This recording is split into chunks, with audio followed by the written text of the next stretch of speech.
నారా లోకేష్ గారి ప్రాధాన్యత ఢిల్లీలో పెరగటమే కాకుండా రాష్ట్ర అభివృద్ధికి కొరకు చేయాల్సిన కార్యక్రమాలు, పనులు, ప్రాజెక్టులు వీటి గురించి డెవలప్మెంట్స్ కి అంతా కూడా కేంద్రం సహకరించటమే కాకుండా వీటితో పాటు నారా లోకేష్ గారి ప్రాధాన్యత బాగా పెరుగుతోంది ఈ మధ్యకాలంలో. దాని గురించి మీ విశ్లేషణ. ఇప్పుడు ఒకటి వాస్తవం, చంద్రబాబు నాయుడు గారి కుమారుడిగా, తెలుగుదేశం పార్టీ జాతీయ ప్రధాన కార్యదర్శిగా, అలాగే స్టాన్ఫోర్డ్ గ్రాడ్యుయేట్గా కమ్యూనికేషన్ పరంగా కంపేర్ చేసినప్పుడు చంద్రబాబు నాయుడు గారి కన్నా కూడా బెటర్గా ఇంగ్లీష్లో కమ్యూనికేట్ చేయగలిగే కొత్త జనరేషన్ నాయకుడిగా లోకేష్కి కొంత గుర్తింపు ఉన్నది వాస్తవం.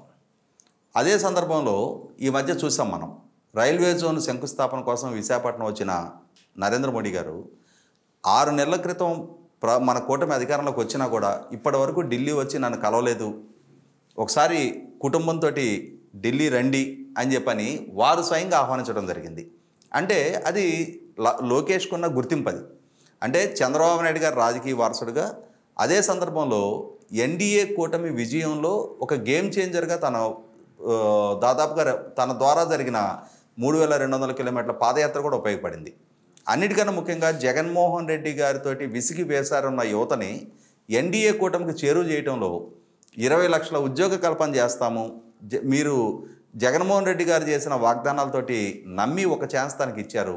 కానీ అతను గత 5 సంవత్సరాలుగా యువతను పూర్తి స్థాయిలో నిర్లక్ష్యం చేయడం జరిగింది. పారిశ్రామిక పెట్టుబడులు రప్పించలేదు, ఉన్న పరిశ్రమలను పారదోలటం జరిగింది. ప్రభుత్వ ఉద్యోగాలు కల్పిస్తానని చెప్పి చేసిన వాగ్దానాన్ని నెరవేర్చుకోలేదు. అలాగే మెగా డిఎస్సి కండక్ట్ చేస్తానని చెప్పిన వాగ్దానాన్ని కూడా నెరవేర్చని నేపథ్యంలో మీరు ఒక నైరాశ్యంలో మునుగున్నారు. ఆ నైరాశ్యంలో మునుగున్న నేపథ్యంలో మీతో పాటు మీ కుటుంబాలు కూడా ఆవేదన చెందుతూ ఉన్నాయి. అదే సందర్భంలో చాలామంది యువత ఈ నైరాశ్యంలో మాదక ద్రవ్యాల బాట పడుతూ ఉన్నారు. ఇది ఖచ్చితంగా మీ భవిష్యత్తు దెబ్బతినటమే కాకుండా మీ కుటుంబాలు కూడా ఆవేదన చెందే పరిస్థితులకు దారితీస్తాయి. దీని పర్యవసానం రాష్ట్ర అభివృద్ధి కూడా కుంటుపట్టడానికి ఆస్కారం ఉంటుంది. కాబట్టి మీరు మనోధైర్యంతో ఉండండి, మీరు మమ్మల్ని గెలిపించండి. మమ్మల్ని గెలిపించిన తర్వాత ఖచ్చితంగా రాబోయే 5 సంవత్సరాల్లో పారిశ్రామిక పెట్టుబడులు పెంచడమే కాకుండా తద్వారా వలసలు లేని ఉపాధి కల్పిస్తాం, 20 లక్షల మందికి ఉపాధి దక్కడానికి మేము మార్గం సుగమం చేస్తామని చెప్పని పాదయాత్ర ద్వారా ఆయన ఇచ్చిన పిలుపుకి స్పందించి 2019 ఎన్నికల్లో జగన్మోహన్ రెడ్డి వెనక ర్యాలీ అయిన యువత 2024 ఎన్నికల్లో ఎన్డీఏ కూటమి వెనక ర్యాలీ అయ్యారు. కాబట్టే జగన్మోహన్ రెడ్డి గారికి అటువంటి ఓటమి దక్కింది, ఎన్డీఏ కూటమికి అంతటి ఘన విజయం కూడా దక్కడానికి మార్గం సుగమమైంది.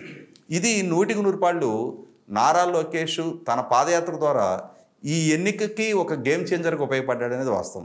ఈ అంశాలన్నింటినీ కేంద్ర ప్రభుత్వ పెద్దలకు కూడా అంటే ఈ అంశాల పట్ల వారికి కూడా ఒక అవగాహన ఉంది. కాబట్టే ఎమర్జింగ్ లీడర్గా, కొత్త జనరేషన్ నాయకుడిగా, ఎన్టీ రామారావు గారు మనవడుగా, చంద్రబాబు నాయుడు గారి కుమారుడిగా తన ప్రాధాన్యతని ఆంధ్రప్రదేశ్ రాజకీయాల్లో తను పోషిస్తున్న కీలక పాత్రని, అలాగే తెలుగుదేశం పార్టీ భవిష్యత్తు నాయకుడిగా తన స్థాయిని కూడా కేంద్ర పెద్దలు కూడా గుర్తిస్తున్నారు. కాబట్టే ఇవాళ మంత్రి హోదాలో ఉన్న లోకేష్ ఏ అంశం గురించైనా మాట్లాడటం కోసం ఢిల్లీ పెద్దలను కలవడానికి ప్రయత్నం చేస్తే అక్కడ ఆల్రెడీ తెలుగుదేశం పార్టీ నుంచి ప్రభుత్వంలో కీలక మంత్రులుగా కొనసాగుతూ ఉన్న రామ్మోహన్ నాయుడు గారు, అలాగే పార్లమెంటరీ పార్టీ నాయకుడిగా ఉన్న కృష్ణదేవరాయలు గారు, అక్కడ సహాయ మంత్రిగా ఉన్న పెమ్మసాని చంద్రశేఖర్ గారు, భారతీయ జనతా పార్టీ నుంచి రాష్ట్రం నుంచి ప్రాతినిధ్యం వహిస్తున్న భూపతిరాజు శ్రీనివాస్ వర్మ గారు, వీరందరూ కూడా లోకేష్ గారితో కలిసి వివిధ కేంద్ర మంత్రుల్ని బృందంగా వీళ్ళు కలవటం, రాష్ట్ర అంశాల గురించి ప్రస్తావించడం, వీరు వివరించే తీరు ఈ కొత్త జనరేషన్ నాయకుడిగా వారికి రాష్ట్ర అవసరాల రీత్యా ఆ రాష్ట్ర అవసరాల గురించి, స్థితిగతుల గురించి,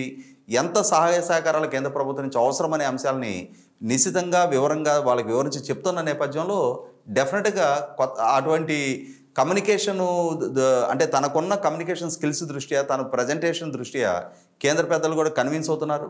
రాష్ట్ర ప్రయోజనాల రీత్యా చూసినా కూడా ఆ విధంగా కమ్యూనికేట్ చేయగలిగి వారి దగ్గర నుంచి అష్యూరెన్సెస్ తీసుకొని ఎన్ని సంస్థలని, ఎన్ని గ్రాంట్లని రాష్ట్రానికి తీసుకురాగలిగితే అంత రాష్ట్రానికి లబ్ధి చేకూర్చే అంశం.